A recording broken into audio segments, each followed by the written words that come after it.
So your parents start you off on lessons. What level of player were you when you began lessons?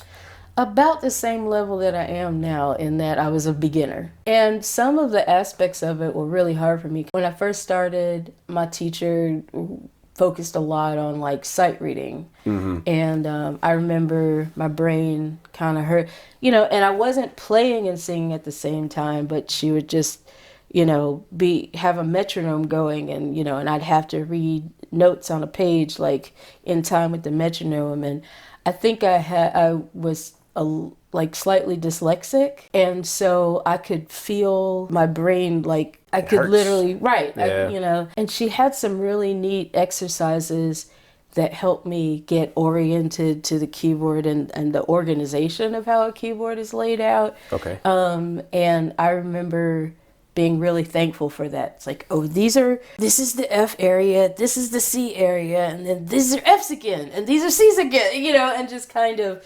developing a relationship. I mean, you're in a little body and you got this giant thing that you're working with. You're sitting up on a stool with like, a stool under your feet so that like, you don't hurt your body to play this big thing. But I just remember doing it her way. I was very dutiful.